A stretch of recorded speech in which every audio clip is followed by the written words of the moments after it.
Hello. It is May 26th, 2023. I want to just give an update. As of now, I've been posting once a week, and I honestly think that I can do more. I guess you could say that there's a lot of learning that I'm doing in between then and now. I mean, all the time and always. It's one of those things, it's just like you have to admit that you'll improve in the long term, and you're always in that practice phase. But I've been thinking that I wanted to up it some, basically combine learning and also making videos and sharing information at the same time. So as soon as I work out image rights for various things, that's when I plan to feature more, make more content. Like I've had a big fascination with insects. I mean, for a long time now, and I feel kind of stupid that I haven't made videos about it, which is like, but I guess So I wanted to make a bunch of videos of them. So originally, I was collecting a bunch of images, and it wasn't like I was doing it for a while until I realized that I need to cite every source. Like that's a big thing I strive for. So I had to scrap a lot of my images because I didn't even know who to attribute them to. And I haven't done this. I mean, I make sure I'm really careful and always citing my proper sources because the photographers who take the time to get the insects, take pictures of them in the proper position, or who even has wait out there for a long time, or even etymologists themselves. I realized it's something that, like, I mean, I have to cite it. I mean, I wouldn't. It's just morally the right thing to do, and definitely the thing that I am going to do. So basically, what I have been waiting is, I'm basically trying to find people who I could ask for rights in the first place, and trying to just work it out to make sure that everything has a citation. Um, Everything will have a citation if I give shout outs to certain people if they want it as well. If they don't, I won't. Just to make sure that everything's in a row. Because I've been, I've been thinking about, when I first started drawing insects and arachnids, and the thing, like, I'm not gonna. The last thing I want to do is make any claims about anyone. And I'm not going to do that. I don't want to cause bad will. I'm pretty sure that they would have permission, but like now that I think about it, like whenever you get an image off Google, that's not that it's not it's not Google. Google's not providing it. Someone else is, and in general, uh, I guess it's not always enough to claim that, like, citing your sources is always an important thing. I'm really trying to do a good job of going retroactively in anything I made and trying to cite it if I could find the source to it. I guess a lot of the times I am, I'm showing it for instructional purpose. I'm never claiming anything is my own when I'm using certain images as reference. Um, it's just something that I'm trying to really be aware of, and it's taking me a bit of time to get to find the right people to contact so I could use their bug images in, use it for videos for instructional purposes. I mean, I'm not like selling it or anything like that. I mean, it's just to like help teach other people uh, what I learned and how to draw bugs. So I've also gotten some books that I have yet to read. And I guess opening my perspective to learning new things is something I always need to be aware of. So I have the book around here, but basically it's about drawing and painting insects. I never have painted before. I mean, to be honest, I feel like I need to spend a lot more time drawing and getting my form right. It's just one of those things that, like, I want to make sure I'm really good at. I mean, who knows? Maybe it is worthwhile just for me to start trying to paint out of curiosity, even though I may do pretty bad at it. It's one of those things that probably is just worth jumping into, and I'll get better with it over time. But obviously for the videos, I would always start with doing like gesture and construction. I feel like through the years, I've really picked up a lot of other skills and trying to think of the proper skills to apply to drawing anything. Like obviously, drawing skills aren't like a shotgun approach. You have to learn a bunch of different methods to kind of just like, you may or may not want to use it based on the thing. I think back to previous courses that I took, and a lot of things, I don't think, like, I'll put it this way. I think when it comes to organic things like insects and arachnids, keeping forms organic and not to, like, forms that are, like, industrial in nature, I think that's a good way to go. Because I think back to when I was kind of learning how to do a scorpion, and basically it was to summarize like the body of the scorpion in an elongated rectangle. I mean, I guess that's a bit redundant to say, but in short, trying to summarize its body in that, I think it's a bit of a disservice, just in my opinion. I mean, I'm not a professional yet, but the reason why I think so is because I think the shape of a scorpion is a bit more organic in nature rather than trying to fit it into like something that would come off an assembly line. But that's just my opinion, and perhaps maybe it is the best way to think about it, but I don't know. I'll have to probably do more to try to understand it. And another thing is, collecting multiple pieces of reference. I'm trying to think of the best way to do that. I mean, it's so hard, because I feel like in any practical video focusing on an insect, you're probably going to want to have multiple angles of reference to understand the full nature of the thing you want to draw. So, to find to have the luck to find someone who has all of that, I mean, I think it's just a big shot in the dark. I'm gonna always try to cite my sources, and that's just the basis that I'm going off of, no matter what. But like, just trying to make sure that I can do that. And the other thing is, of course, making sure I don't get claimed for anything. I mean, I wouldn't want to like be using someone's work without permission in any way. Let me think. Other than that, originally I was going to draw people, because I've been doing that for a long time. But, that's something that it's just, like, pretty much not good to do on YouTube. Because your stuff will get flagged, and I'm pretty sure your channel would not be, like... I mean, obviously, doing everything for the YouTube algorithm isn't the purpose in any way. There's more to life than doing that, and if you're going to allow an algorithm to dictate your drawing life, I think that that's a bad thing, and I guess, like, you can tell that, like, a lot of people are probably doing that. I mean, obviously, you shouldn't draw, like, stuff that threatens people, or, use logic. But, like, when it comes to YouTube, the laws, you have AI dictating what's allowed and what's not, and I think, that's just something that wouldn't work. Like, whenever I think of, okay, so, like, gesture drawing, right? If you're doing gesture drawing, you're pretty much going to need to use nude models. If you're using clothed, that makes things really complicated.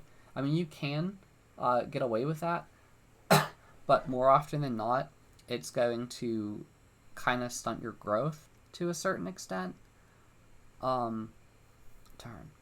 It's going to stunt your growth just because there's, like, there are important things to draw.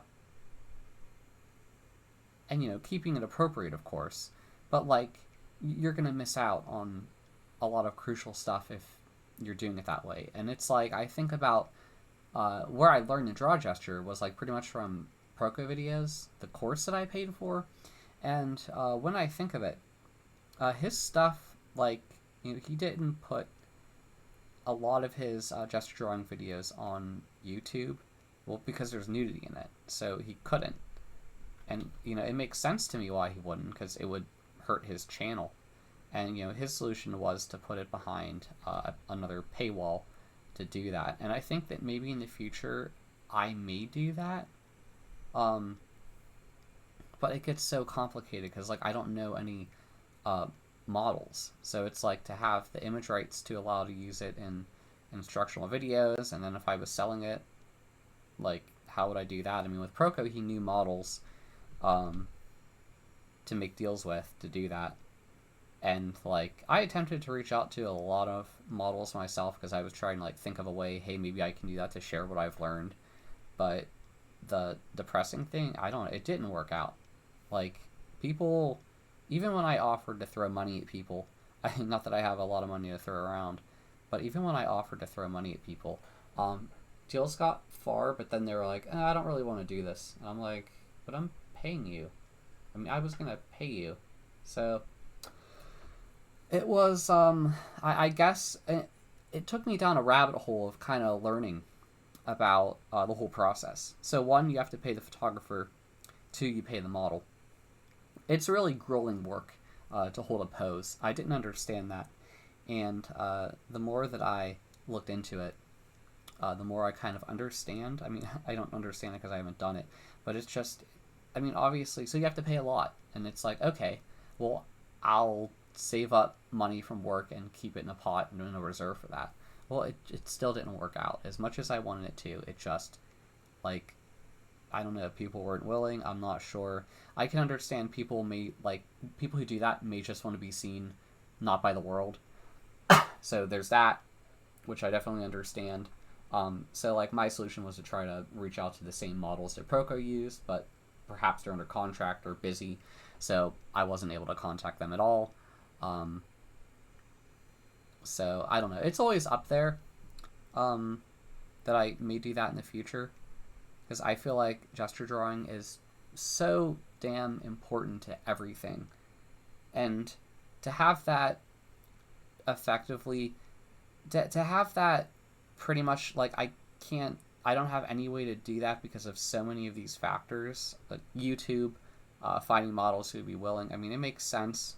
I mean, but it is kind of very disheartening that I can't use my knowledge to help other people learn gesture drawing when I'm pretty sure a lot of people want to learn it, and they're stuck not being able to. I mean, you can go to a real life class, but I feel like learning from images is the best way to go.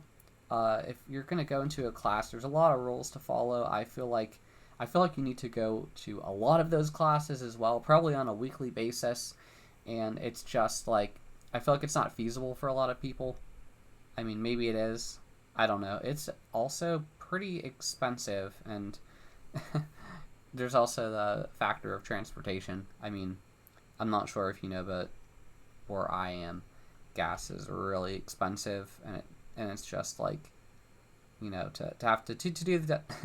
I stuttered. To do that every week is challenging, not impossible, but challenging.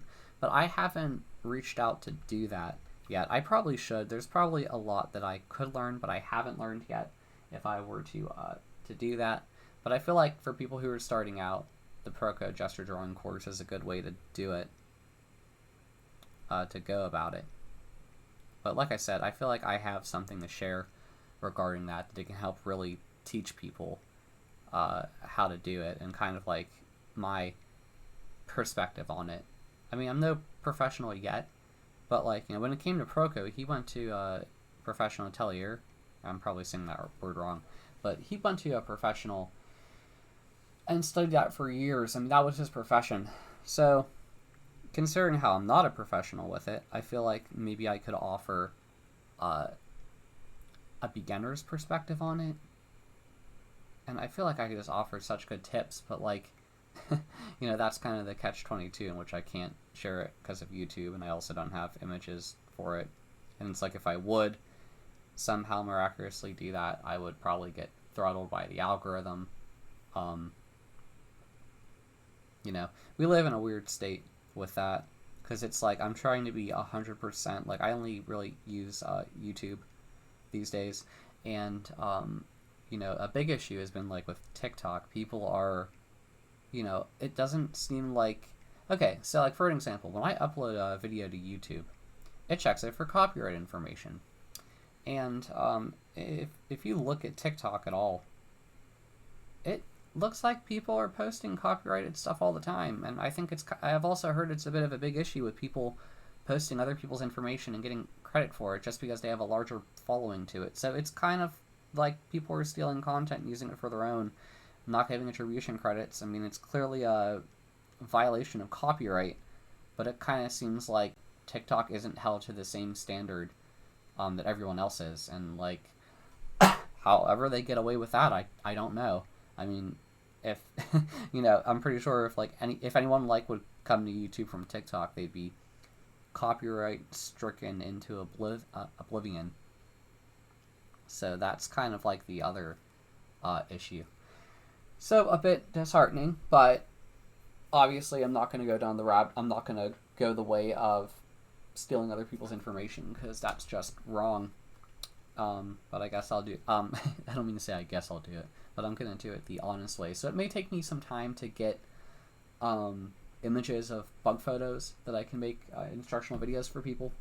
But like I said, I think YouTube's a good way to do that because I think YouTube is made for long form content and instructional content, and also giving people time to pause at certain points. And I think doing it in a longer sense gives people a lot more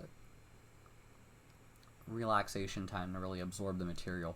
I feel like with TikTok, no one's absorbing a whole how-to video or recipe in 30 seconds without watching that same short form content either 100 times or pausing it a million times to try to understand what is even going on with it. So yeah, that's what I think. If you have any questions or suggestions, I want to leave this as an opportunity to put it in the comments below, or you could email me if you feel more comfortable doing that. You could find that on my About page on my YouTube channel. Or if you have any questions or comments. But yeah, it's gonna take me a little bit of time to get more photos of bugs. As of now, I'm gonna make a bunch of videos revisiting Dropbox insects and kind of applying my methods. When I say my methods, I mean they're not truly mine, but I mean just like from what I've kind of learned about gesture drawing. And because I feel like that was a big thing really missing from Drawbox. So I'm going to call those videos like Drawbox Insects Revisited, or like Drawbox insert name here of the bug, of the bug that I'm drawing, because like I think of it at this point, I did those exercises probably oh man, I did those exercises early 2020, right before the pandy. I'm not gonna say the full word of that because I know where that goes. If you say the full word, I don't want this video to get knocked offline because I know it'll happen. Yeah, so that's the state of that. But yeah, thank you for listening to this video. I do appreciate it. For the few of you who are following what I do out there, I guess the last thing I can say is I plan to go to an art festival soon. I'm kind of wondering what I could learn from that. I want to ask other artists, like, what they do, what their schedule is like, how they go about it, and just to kind of learn. Even though I'm focusing fully on this, I have thought of oil painting, but I don't think I'll be doing that for a few years just because of my financial situation. I mean, it's not bad. Like, it's not bad, but I mean, I just don't have space for setting up like a little dedicated area for doing oil painting. I mean, I just don't want to get my room dirty in any way. So there's that, and I feel like having a dedicated space with probably, I don't know, sheets on the carpet so things don't get stained by paint is a smart way to go. But yeah, I'd even like to share that one day. That would be a cool thing to share with everyone. I don't know if it would be a good idea to make a time lapse for those videos. Probably be weird because I'm pretty sure at one point I'd be scratching my ass. I'm just joking. Something like that, you know. I don't know, like to be observed. It's it feels you know, I do like making videos in the format that I am making them in now, just because you don't have to worry about, hey, what do I look like when I'm sneezing or coughing? You know, I save you all from that view. But yeah, I'm gonna keep it to that. So thank you for listening. I know I usually don't make these channel update things often, and usually when I do, it's because I failed to make a weekly video, but don't worry about that because I'm definitely at the good pace right now of making a video every week for quite a while now. But like I said, once I get more bugs, I'll be pushing out videos more frequently because I really think that they can help people draw insects and arachnids. But yeah, thanks for listening. Bye.